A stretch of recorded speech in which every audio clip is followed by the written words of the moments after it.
हे माता रानी हावत हो ही वो लाल चुनरीला ओढ़ के त्रिशूल धर के बघवा मा चढ़ के आवत हो ही लाल चुनरीला ओढ़ के त्रिशूल धर के बघवा मा चढ़ के आवत हो ही लाल चुनरीला ओढ़ के त्रिशूल धर के बघवा मा चढ़ के आवत हो ही लाल चुनरीला ओढ़ के त्रिशूल धर के बघवा मा चढ़ के आवत हो। जो माता रानी को मनाएंगे जरा दोनों हाथों को उठा करके मिलकर एक साथ ये एक ये दो ये एक दो तीन चार जय हो हे मैया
दोनों हाथों को खोल करके जितने प्रेमी और तालियां बजाते हुए सभी की ताली की आवाज आई और क्या कहना जयकारे लगाए बोले महामाया मैया की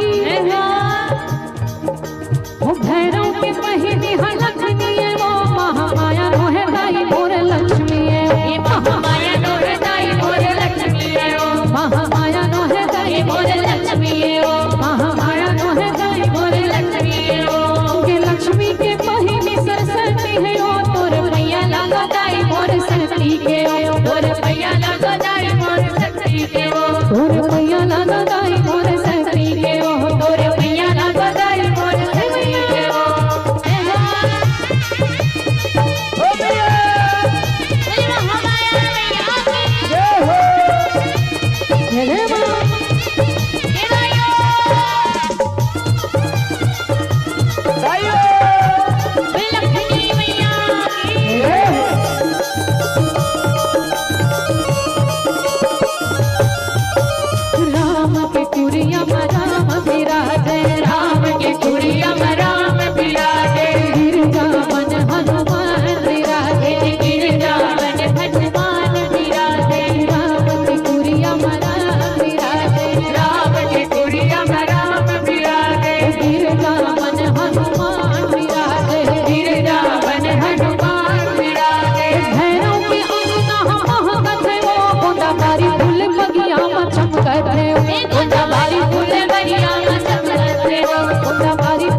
दुर्गा मैया की